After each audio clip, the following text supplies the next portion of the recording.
क्या बुरी तरह से मार पीट दिए? हाँ, उसका सर फट गया तो खून बह रहा था। अभी हमारी मौजूदगी सुल्तानपुर के जिला अस्पताल में है और आपको पता होगा कि संजय यादव जो कॉमेडी बनाते हैं उनके ऊपर जानलेवा हमला होता है। वो बयान देते हैं कि शाम को लगभग 7 बजे थार से जा रहे थे तो फिर जो कुछ गुंडे जो है उनको रोकते हैं और मार पीट करके बुरी तरह घायल कर देते हैं। संजय यादव के पिताजी हैं और तमाम लोग हम बातचीत करने की कोशिश करेंगे। चाचा जी, आपको क्या पता चला कि बेटे ने कब आपको फ़ोन ऑन किया था? कैसे पता चला बेटे के ऊपर हमला हो चुका? किसी ने फ़ोन किया तो हम जान पाए। अस्पताल में आया था तो हम यहाँ पे आए, अस्पताल लेके सब लेके आए थे। उसके बाद यहाँ पे इलाज करवा रहे, उसका देखे खून बह रहा था सर में। उसके बाद में सब ट्रीटमेंट करवा के तब ले गए रिपोर्ट कराने के लिए, तो वहाँ FIR नहीं दर्ज हो रही थी। 3-4 घंटे बाद FIR दर्ज हुई। फिर 3-4 घंटे के कड़ी मशक्कत के बाद आपका FIR दर्ज हुआ? 12-1 बज गया था रात को। रात के 12-1 बजे। तो क्या किसी से कभी बेटे ने चर्चा किया हो विवाद वगैरह? हमारे से कोई विवाद की चर्चा नहीं की थे बच्चे हमारे। विवाद की चर्चा नहीं, कोई चर्चा नहीं की थी हमारे बच्चे। किस जगह हमला किए थे हमलावर? मैसरगंज पलिया मोड़ पे।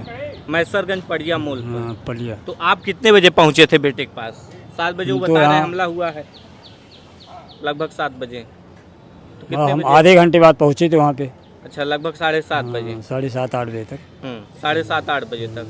तो क्या बुरी तरह से मार पीट दिए? हाँ, उसका सर फट गया तो खून बह रहा था। तो बेटे ने एक बयान भी दिया, क्या क्या बताया है? बताया, अमन को बताया और 2 लोग और थे। अमन सिंह नाम था, चुरानपुर ठाकुर हैं। और उसके बाद 2 त्रिलोकपुर के हैं। एक का लल्ला नाम है और दूसरे लल्ला कहते हैं, नाम कुछ और है उसका। और एक का नाम तो नहीं जानते नहीं। अब FIR दर्ज हो चुकी है ना? हाँ, FIR उनके नाम दर्ज है तीनों। क्या चाहते हैं आप? लग रहा है कि योगी सरकार में कार्रवाई हो पाएगी कि नहीं? कहाँ हो रही है? कुछ भी नहीं हो रही है। कुछ भी नहीं हो? नहीं, हमारे बेटे खाली 2-3 ग्लूकोज चढ़ा दिए गए, 1-2 इंजेक्शन लगा दिया गया। अभी 2-3 बजे उसको जो है क्या बोलते हैं, उसको डॉक्टरी कराई गई। उसके बाद मेडिकल हुआ अब अभी तक। उसके बाद लखनऊ रेफर करा हो गया। तो क्या जो आपका बेटा जो संजय यादव हैं तरक्की की जो बुनियाद है उसको तय कर रहे थे, इसीलिए नागवार गुजर रहा था, क्या ये वजह भी हो सकती है? हाँ, ये भी हो सकती है। आजकल कोई किसी की तरक्की देख नहीं सकता, इसीलिए लोग बाग जो है जलते हैं। गरीबी से उठ करके आपका बेटा कितना बड़ा मुकाम पाया, शायद इसीलिए लोग जल भी रहे होंगे। ये भी होता है इसी वजह से। सर, क्या कहेंगे आप, जिस तरीके से संजय यादव जो कॉमेडी बनाते हैं उनके ऊपर हमला होता है, क्या कहेंगे इसके बारे में? देखिए, ये पूरे प्रदेश में दलितों पिछड़ों के ऊपर दमन जारी है। और अभी आप देखे होंगे कि जौनपुर में जो है 3 हत्या हुई। सुल्तानपुर में कल ही पहाड़ में जो है एक पत्रकार का अपहरण कर लिया गया और अपहरण करके भयंकर जो है प्राणघातक हमला उसके ऊपर हुआ शाम को। ये बच्चा संजय यादव जो है निहायत सीधे साधे लोग हैं, इनका किसी से कोई विवाद का जो है भी आप पूछ रहे थे, कोई वास्ता नहीं है। और एक विद्यालय का प्रोग्राम था, वहाँ बच्चों को साइकिल वितरित करनी थी जो हाई स्कूल इंटरमीडिएट में अच्छे अंक लेकर के आए, तो वहाँ पैसा देने जा रहा था कि आज पैसा दे देंगे, सुबह हमको लखनऊ जाना है और साइकिल लेकर के चले आएंगे तो अगले दिन जो है पुरस्कृत किया जाएगा। तो वहाँ जा रहा था, रास्ते में गाड़ी रुकवाए तो जैसे होता है उसको जो बताया कि लगा कोई फैन है या कोई मिलना चाहता है, तो इसलिए गाड़ी रोक दिया और खींच करके तुरंत मारने लगे।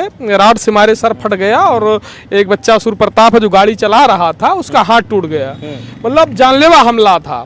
और इस तरीके का जो है अपराध दिन दहाड़े किया जाता है। शाम को कह लीजिए 7 बजे की घटना है और थानाध्यक्ष FIR नहीं लिख रहे थे, सीधा थानाध्यक्ष को निर्देशित किया गया था, जो कि हमला करने वाला अमन सिंह है, मुख्यमंत्री योगी आदित्यनाथ जी का सजाती है। और SP सीधे जो है प्रेशर डाल रहे थे कि आपको जो है FIR नहीं लिखना है। ये आलम है कि कोई दलित पिछड़े तबके का व्यक्ति अगर हताहत होता है, सामंती जुल्मी लोग उनके ऊपर अत्याचार करते हैं, जुल्म ढाते हैं, उनके ऊपर जानलेवा हमला करते हैं, उनकी प्राथमिकी नहीं दर्ज की जाएगी।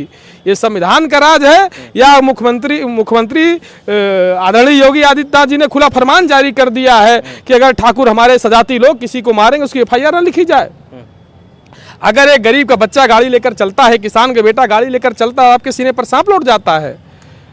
अगर कोई गरीब का बच्चा जमीन से संघर्ष करके उठा है, अपनी प्रतिभा के बल पर, अपनी मेधा के बल पर अपना एक पहचान बनाया है, एक मुकाम को हासिल कर रहा है, लोगों को जो है सीने में सांप लौट रहा है।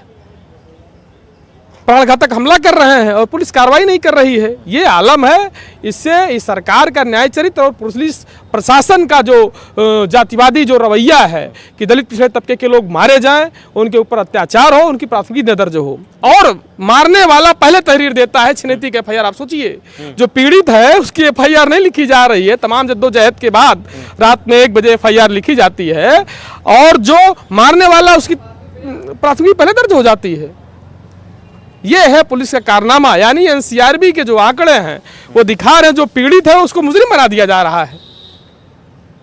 ये पुलिस प्रशासन उम्मीद नहीं है योगी अरे भाई, न्याय सरकार के एजेंडे में है ही नहीं।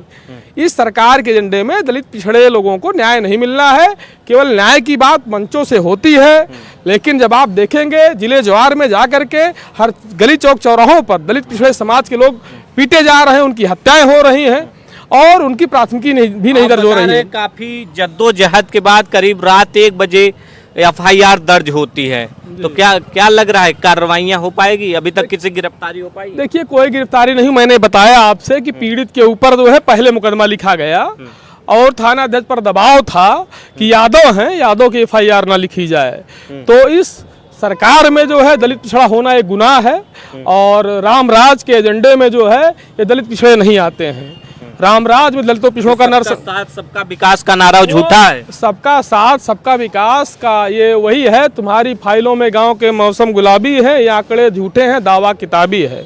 यानी ये लुकमा है, ये लोगों को बरगला करके वोट लेने का। ये दलितों पिछड़ों के ऊपर अत्याचार करते हैं। अत्याचार होने के बाद, न्याय की बात छोड़िए, उनकी प्राथमिकी दर्ज होनी मुश्किल है। उनकी एफआईआर नहीं दर्ज हो रही। न्याय की बात तो दूर की बात है। एफआईआर दर्ज होगा, एफआईआर के बाद जो है चार्जशीट लगेगी, चार्जशीट के बाद फिर जो है लीगल प्रोसीडिंग के लिए कोर्ट में जाएगा।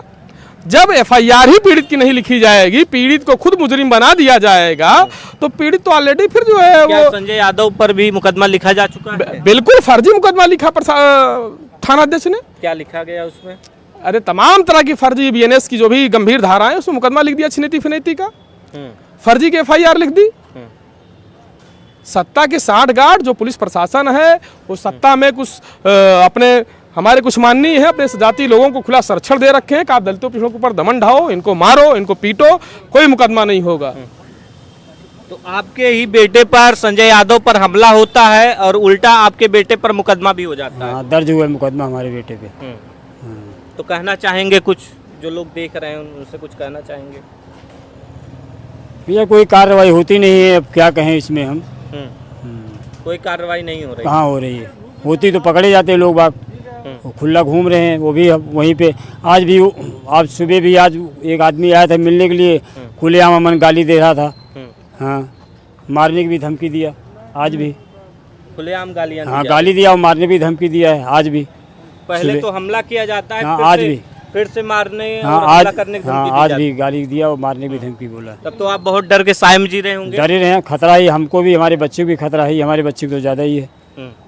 अभी तो संजय को लखनऊ रेफर कर दिया गया? कर दिया गया है, उसको लखनऊ रेफर कर दिया गया है। तो कैसी है हालत अभी, तबीयत कैसी है? हालत खराब है, इसलिए लखनऊ रेफर किया गया है। सही है। कौन कौन उनके साथ है देख रेख के लिए? हमारा लड़का शिवा है और 2-3 लोग हैं साथ में हैं, सब लोग परिवार के लोग हैं, देख रेख कर रहे हैं सब हैं उसमें। तो देख सकते हैं किस तरीके से एक जो कॉमेडी बनाते हैं उनके ऊपर हमला हो जाता है। भैया आप भी कुछ कहना चाहेंगे जिस तरीके से ये कॉमेडी बनाने वाले बच्चे पर हमला होता है? भैया, ये संजय यादव निहायत सीधा लड़का था, बहुत ही सीधा साधा लड़का था। इस तरीके की घटना बहुत ही निंदनीय है। ऐसी घटना नहीं होनी चाहिए। अगर कोई गरीब तबके का बच्चा अगर मेहनत करके संघर्ष करके आगे बढ़ना चाहता है, तो इस तरीके की घटना, जो लोगों की मानसिकता जो है बहुत ख़राब हो चुकी है, इस तरीके की घटना नहीं होनी चाहिए। सरकार जो है एकदम खुला छूट दे रखी है, एकदम गुंडा राज हो गया है, आप जान लीजिए। इस तरीके का जो है प्रशासन जो है क्या कर रहा है, प्रशासन को देखना चाहिए। अभी भैया बता रहे एक पत्रकार महोदय का जो है इस तरीके से उठा ले जाके उनको मारोगे पीटोगे, भाई कैसे आम आदमी जिएगा? आम आदमी जी पाएगा इस शासन प्रशासन में? आप कहते हो न गुंडा राज न भ्रष्टाचार, आपका नारा था, तो भाई कहाँ है आपका नारा? नारा तो आपका दिख नहीं रहा है कहीं। वो तो कहते हैं जो गुंडाई और बदमाशी करेगा अगले चौराहे पर यमराज खड़ा मिलेगा। तो कहाँ यमराज खड़ा रहता है? यमराज तो पिछड़े दलितों को, अगर पिछला दलित कहीं जाने अनजाने में कुछ कोई गलती हो जाती है तो उसके घर पर बुलडोजर चल जाता है।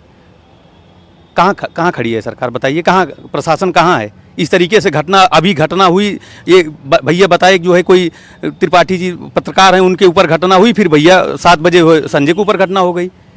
किसी को बुलडोजर से दाब दे रहे हो। तमाम न्याय मिल पाएगा संजय यादव को? हम लोग संविधान को मानते हैं, कानून अपना काम करेगा, संविधान को हम लोग मानते हैं। अब कानून जो है प्रशासन से, कोर्ट से हम लोग उनको मानते हैं। वहाँ निवेदन है, प्रार्थना है कि जो है हम लोगों को जो है न्याय चाहिए, बस कुल मिला के न्याय चाहिए। उन लोगों के ऊपर FIR हो और उनको कड़ी से कड़ी सज़ा मिलनी चाहिए। आइंदा इस तरीके की घटना उनके दिमाग में ना आए, बस। तो देख सकते हैं किस तरीके से जो परिजन हैं और लोग हैं आरोप भी लगा रहे हैं कि काफ़ी जद्दोजहद के बाद FIR दर्ज होती है और फिलहाल संजय यादव को लखनऊ रेफर कर दिया गया है। फिलहाल आप क्या सोचते हैं, हमें अपनी राय जो है कमेंट बॉक्स में ज़रूर बताइए।